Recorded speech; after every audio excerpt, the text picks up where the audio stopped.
네, 긴급 시장 진단하겠습니다. 한일 간의 경제에 대한 부담감들, 또 일본의 수출 규제 이런 것이 어제 시장에 그 요인이 다는 물론 아니겠지만요. 분명히 영향을 주면서 투자 심리를 악화시켰습니다. 거기다가 이제 미국의 금리 인하 가능성이 조금 약화된 것도 원인인데요. 분석하면서 대응 전략 세웁니다. 황주명 한국경제개발원 대표 오셨습니다. 어서 오십시오. 네, 안녕하세요. 밀릴 수는 있지만 어제는 상당히 좀 과했다. 네, 그러면서 뭐 블랙 먼데이라는 얘기가 다시 나왔는데요. 글쎄요, 조금 더 뭐 하락의 여지가 있습니까? 아니면 뭐 반등이 올 수 있나요? 어떻게 보세요? 네, 아직은 안정화권은 아니라고 생각이 듭니다. 조금 리스크 관리가 필요한 시점이라 좀 보여지고 있는데 예. 한 두 가지 정도가 어제 하락의 주요인이었다라고 보시면 되실 것 같습니다. 첫 번째는 일전에도 말씀드렸던 일본 경제와 경제 보복 우려감이 좀 있었다라는 부분과 그다음에 우리나라의 뚜렷한 경제적인 성장 모멘텀이 아직은 부재라는 부분입니다. 이 두 가지로 좀 약세를 보였다라고 보시면 되실 것 같은데 일단 코스피와 코스닥으로 구분해서 좀 보실 수 있으실 것 같습니다. 코스피 같은 경우는 삼성바이오로직스 사건 이후에 한미약품까지 제약바이오주들의 약세가 코스피에서도 강하게 좀 보면서 약세를 좀 보였다라고 보시면 되실 것 같고요. 그다음에 주요 코스피 주도주가 지금 부재한 상황입니다. 항상 코스피는 삼성전자라든지 뚜렷한 어떤 주도주가 있었는데요. 지금 그 부재와 함께 약세 흐름을 보이고 있다고 보시면 될 것 같습니다. 그러면서 기관 수급 이탈이라는 조금 악재적인 수급이 보였다라는 부분이 특징적일 수가 있을 것 같고요. 마지막으로 아직까지 미중 무역 분쟁이 해소가 안 된 상황이기 때문에 그 우려감도 지속되었다라고 보시면 되실 것 같습니다. 근데 이제 개인 투자자 입장에서는 코스닥이 더 신경 쓰일 수도 있다라는 부분이 판단됩니다. 코스닥 같은 경우는 이 두 가지 주 모멘텀인데요. 일단 코스닥은 신용 비율이 굉장히 높아져 있습니다. 그렇기 때문에 주가가 하락을 하게 되면 청산 혹은 반대 매매로 인한 로스컷이 발생을 하게 됩니다. 즉 강제 매도가 발생한다는 부분인데요. 지금 신용 비율이 높은 상황에서 강제 매매가 나오면서 조금 더 낙폭이 과대하게 나왔다라고 보시면 되실 것 같습니다. 그리고 어제 이제 외국인 매도가 많이 나왔는데 외국인 바스켓 매도, 즉 한꺼번에 파는 매도가 나오면서 약세 흐름을 보였습니다. 이렇게 바스켓 매도가 나왔을 때는요, 조금은 지켜보시면서 오히려 오늘 외국인 수급 턴어라운드 상황을 보시고 접근하시는 전략이 유의하실 것 같습니다. 예, 그러니까 섣부른 반등보다는 조금 더 조심스럽게 갈 필요가 있다. 네, 조금 맞습니다. 더 밀릴 수도 있다. 이렇게 보시는 거네요. 네, 그렇게 보고 있습니다. 어제 뉴욕 증시도 이제 하락했습니다. 아시아 증시만큼은 아니지만 좀 하락했고요. 뭐 애플 얘기도 좀 있었고 기술주들이 좀 부담을 가졌는데요. 그에 따른 기술주들 영향은 어떻게 보세요? 일단은 기술주들은 두 가지로 좀 구분해서 볼 수가 있을 것 같습니다. 첫 번째는 원래 지금 삼성전자 같은 거나 LG전자 같은 경우는 소재 부품주에 대한 수급 부진과 함께 같이 애플 부진 악재가 있기 때문에 조금은 약세가 예상이 되고요. 오히려 지금 소재 부품주는 지금 상세가 됐다고 보시면 될 것 같습니다. 호재와 악재가 상쇄된 상황이기 때문에 오히려 큰 낙폭에 대한 부분은 없을 수 있겠지만 오늘 시장 상황에 따라서는 시장이 만약에 약세가 된다면 호재 상황이 조금 주춤해지는 부분이기 때문에 그 부분 염두에 두시면서 보시는 전략이 유효할 것 같습니다. 네. 그러니까 우리도 이제 삼성전자나 IT나 반도체나 이런 시각들도 역시나 보시는 것들은 시간이 좀 걸린다는 시각이세요, 전반적으로는? 삼성전자가 잠정 실적을 보게 되면 이번 2분기 잠정 실적이 그렇게 예상보다 좋게 나올 것 같지는 않습니다. 실적적인 부분들이라고 보시면 되실 것 같은데요. 그렇기 때문에 지금 그리고 박스권에 좀 있다고 보시면 될 것 같습니다. 액면 분할 이후에는 지금 어느 정도 수치상으로 박스권을 만들어내고 있기 때문에 지금보다는 오히려 돌파를 하거나 아니면 좀 더 눌림 자리에서 공략하신 전략이 유효할 것 같고요. 47,000원 저항 구간에서는 큰 수익에 대한 기대치는 조금 어렵다라고 보시면 되실 것 같습니다. 오히려 하반기를 공략하신 전략이 유효하다는 부분 참고하시면 좋으실 것 같습니다. 네, 시장 전반적으로는 그러니까 이제 약간 공격적인 마인드보다는 다소 조금 확인하는 과정을 얘기를 하셨고요. 그런 전제하에 어쨌든 간에 기존에도 대형주 경기주로 가긴 어렵다. 중소형주 중심으로 가자고 하셨는데요.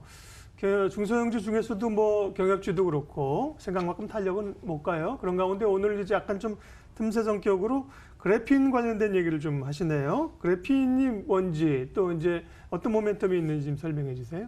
네, 말씀해 주셨다시피 이제 개별주 위주로 갈 수밖에 없는 것 같습니다. 아마 이번 주 목요일까지 좀 약세를 보이다 보니 턴어라운드 될 수 있겠지만 단기적으로는 좀 약세를 봤을 때는 개별주가 낫다라고 보고 있는데요. 특유의 투명성과 잘 있는 성질을 갖고 있는 게 그래핀이라는 소재입니다. 소재죠? 예, 네. 신소재. 예. 네, 신소재라고 보시면 되실 것 같고요. 구리보다도 전도율이 한 100배 정도 높고요. 실리콘보다 전자 이동성도 100배가 높습니다. 강철보다 강도도 100배로 높고 그다음에 다이아 다이아몬드보다 열 전도율이 2배가 높습니다. 강철보다는 강도가 200배로 좀 수정하도록 하겠습니다. 이러한 제품이기 때문에 좀 사용하기가 좋고 여러 가지 부분에서 활용 가능하다라고 보시면 되실 것 같은데요. 첫 번째로 이제 투명 전극을 활용한 디스플레이가 가능하고요. 그다음에 구부릴 수 있는 또 플렉시블한 디스플레이도 가능하다고 보시면 될 것 같습니다.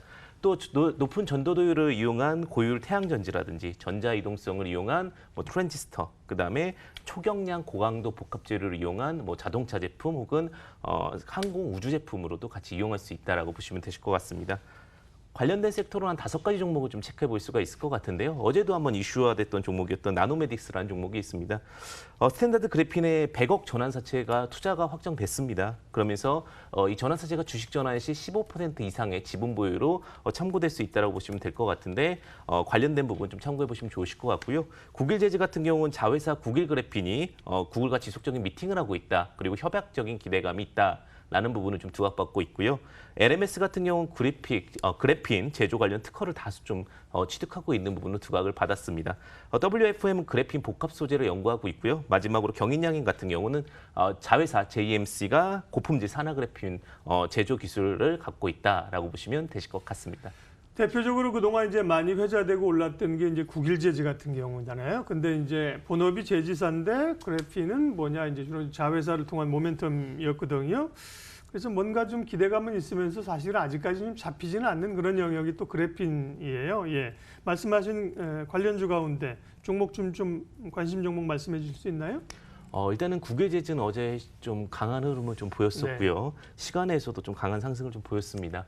그런데 이제 덜 오른 종목을 보는 전략도 유효할 것 같은데요. 네. 나노메딕스 같은 경우 전환 청구권 행사가 지금 발생하고 있기 때문에 전환 청구권은 한 달 정도 생각하시면 돼서 한 7월 말경 정도부터는 나노메딕스도 좀 주목해 보시면 좋으실 것 같고요. 예. 좀 저평가 섹터에서는 LMS를 좀 주목해 보시면 유효하지 않을까라는 생각이 듭니다. 예, 알겠습니다. 그래핀 관련주 얘기 좀 해봤고요. 예, 또 개별 종목 장세의 그런 기준하에서 좀 또 추천해 주실 만한 유망 종목 있으면 하나 알려주세요.